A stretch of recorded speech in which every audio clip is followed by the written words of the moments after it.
The call button blinked red in the hospital hallway.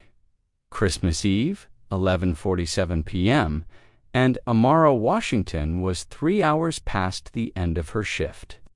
Her feet ached in worn sneakers, held together with duct tape. Her scrubs, faded from too many washes, hung loose on her frame. She'd lost weight. Stress did that. Stress in choosing between groceries and rent.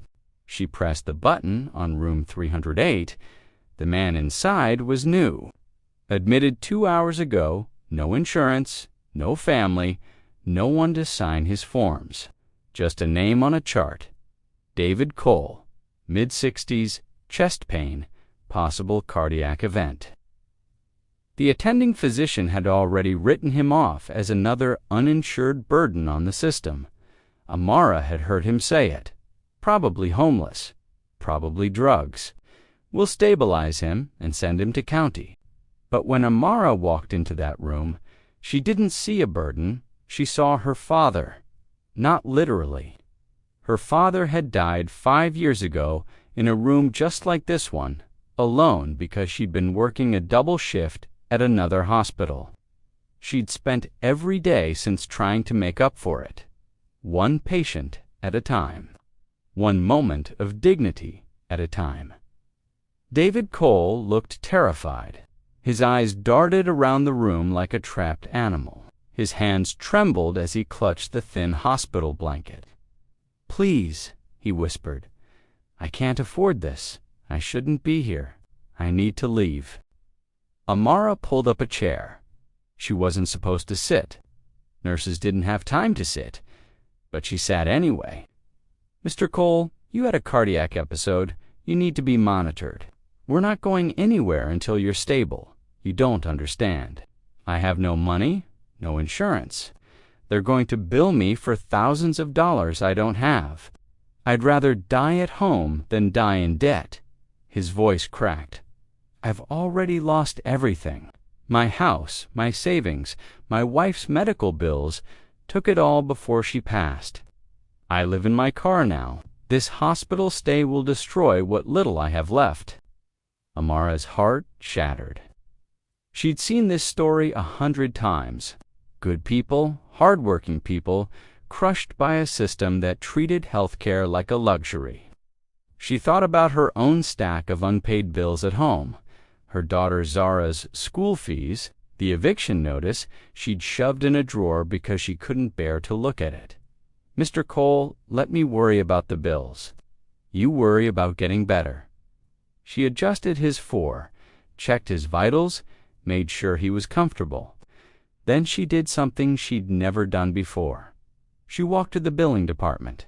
It was nearly midnight, but Sandra, the night clerk, was still there, buried in paperwork. "Sandra, room 308. David Cole. What's his balance so far?" Amara's voice was steady, but her hands shook. Sandra clicked through the system. "Let's see. ER admission, EKG, blood work, monitoring.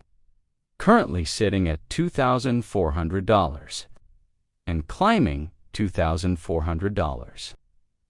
Amara had $300 in her checking account. Her entire paycheck for 2 weeks of double shifts. It was supposed to cover rent, food, Zara's winter coat, the boots her daughter desperately needed. It was supposed to keep them afloat for 1 more month. "Put it on my card," Amara heard herself say. The words came from somewhere deep, somewhere beyond logic. Her hand reached for her wallet. Her grandmother's voice echoed in her mind. "Baby girl, when you see someone drowning, you don't ask if they deserve the rope. You throw it." Sandra looked up, shocked. "Amara, that's your whole paycheck. You can't." "I already did. Process it. All of it." "And Sandra, don't tell him. Make it look like charity care or something. He doesn't need to know." Amara's voice was firm, but tears blurred her vision.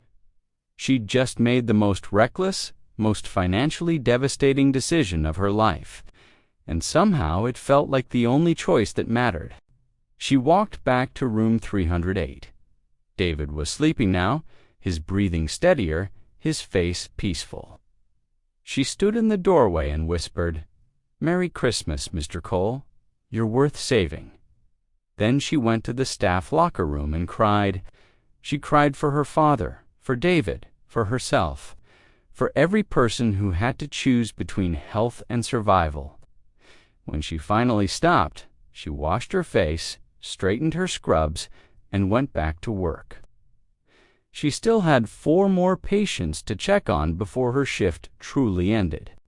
At 2 a.m., Amara finally clocked out. The hospital was quiet. Most patients were sleeping. The Christmas decorations in the lobby looked garish under fluorescent lights. Fake joy, fake cheer, in a place where people came to fight death. She walked to the parking lot, keys in hand, already dreading the conversation she'd have to have with Zara tomorrow. "Honey, about that coat. We'll have to wait a little longer." Her car, a 1998 Honda with a cracked windshield and a door that only opened from the inside, sat in the far corner. As she approached, she noticed something on the hood, an envelope, large, cream-colored, expensive-looking. Her name was written on the front in elegant script, Nurse Amara Washington. Her hands trembled as she opened it. Inside was a letter and a check. The check made her knees buckle. $50,000. She grabbed the car to steady herself. This wasn't real. This was a mistake. Someone had left this on the wrong vehicle. But the letter was addressed to her. She unfolded it with shaking hands. The handwriting was shaky, clearly written by someone elderly or ill, but the words were clear. "Dear Nurse Washington, my name is not David Cole. It is David Whitmore. I lied about my identity tonight because I was ashamed. Ashamed that a man who once had everything now has nothing. I was the CEO of Whitmore Pharmaceuticals. Perhaps you've heard of it. I built that company from nothing, became a millionaire 20 times over. Then my wife got sick. Cancer, stage 4. I spent every dollar I had trying to save her. Experimental treatments, clinical trials. I bankrupted myself and my company, fighting a battle we couldn't win. She died 2 years ago. I lost everything. My business partners pushed me out. My so-called friends disappeared. I've been living in my car, working odd jobs, too proud to ask for help. Tonight, when my heart started racing and the pain hit my chest, I thought this was it. This was how I'd die. Alone, forgotten, worthless. But you didn't see a worthless man. You saw someone worth saving. Sandra told me what you did. She wasn't supposed to, but she thought I should know. You gave your entire paycheck to cover my bills. A woman who clearly struggles herself gave everything to save a stranger. I cannot let that stand. The check in this envelope is not charity. It is justice. It is the universe correcting itself. Before I lost everything, I set up a trust fund, untouchable, protected, meant for emergencies. This is that emergency. This money is yours, not a loan, a gift. Use it to take care of yourself and your daughter. Pay your bills, buy that coat. Live without fear, even if just for a while. You gave me something more valuable than money tonight. You gave me dignity. You reminded me that I still matter, that I'm still human. I will never forget you, Nurse Washington. You are the best of us. With eternal gratitude, David Whitmore. Amara read the letter 3 times. Her brain couldn't process it. $50,000. She looked at the check again. It was real. The bank name, the routing numbers, the signature. All real. She pressed her back against the car and slid to the ground. She sat in the parking lot at 2 a.m. on Christmas morning and sobbed. Huge, body-shaking sobs that came from a place of pure release. For 3 years, since her husband left, she'd been drowning. working 70-hour weeks, choosing between electricity and groceries, watching her daughter wear shoes 2 sizes too small because they couldn't afford new ones. She'd been one emergency away from homelessness, one crisis away from losing everything. And now, in a single moment, because she'd chosen kindness over self-preservation, everything had changed. She drove home in a daze. Her apartment was in a building that should have been condemned. Peeling paint, broken elevator, neighbors who screamed at all hours, but it was home. She climbed the 3 flights of stairs, unlocked the door as quietly as possible. Zara was sleeping on the couch. They only had 1 bedroom, and Amara always gave it to her daughter. The 8-year-old was curled under a thin blanket, her breath fogging in the cold air. The heat had been shut off 2 days ago. Another bill Amara couldn't pay. Not anymore. She looked at the check in her hand. $50,000. They'd have heat tomorrow. Zara would have a coat, boots, a real bed. They'd have groceries, real groceries, not just rice and beans. They'd have security, breathing room, a chance. Amara bent down and kissed her daughter's forehead. "Merry Christmas, baby," she whispered. "Everything's going to be okay now." 3 months later, Amara walked into the hospital for her shift and found chaos in the lobby. News cameras, reporters, a crowd gathered around someone. She tried to slip past, but a hand caught her arm. Nurse Washington. It was the hospital administrator, looking flustered and excited. "We've been looking everywhere for you. Mr. Whitmore is here. He wants to see you." David Whitmore stood in the center of the lobby, looking completely different from the terrified man in room 308. He wore a tailored suit. His color was good. His eyes were clear. Next to him stood a woman in her 30s, professional, polished, holding a folder. "Nurse Washington," David said, his voice strong, "thank you for seeing me. This is my daughter, Rebecca. She's been helping me get back on my feet. Thanks to you, I had the courage to reach out to her. We've been estranged for years, but your kindness reminded me that family matters, that second chances matter." Rebecca stepped forward. "My father told me what you did, how you sacrificed your own financial security to help a stranger. That kind of compassion is rare. It's invaluable, which is why we're here today." She opened the folder. "My father and I have established the Washington Whitmore Foundation. It's dedicated to paying off medical debt for healthcare workers, nurses, specifically, who give everything to care for others, but are often left struggling themselves. We're starting with a $10 million endowment, and we want you to be the foundation's director." The lobby spun. Amara grabbed the nearby desk for support. "I don't understand. I'm just a nurse. I don't know how to run a foundation." "You know compassion," David said. "You know what it's like to choose between helping someone and helping yourself. You understand the system's failures because you live them every day. That makes you more qualified than any MBA could ever be." He smiled, and it transformed his face.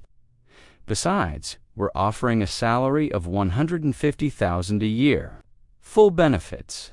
See your daughter, live your life. And you'd help hundreds, maybe thousands, of healthcare workers escape the debt trap that almost swallowed both of us." Amara's legs gave out. Rebecca caught her, guided her to a chair. "I know it's overwhelming," Rebecca said gently.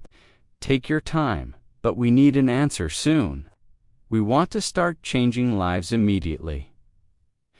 Amara thought about her daughter, about the new apartment they'd moved into, warm and safe, with 2 bedrooms and heat that worked.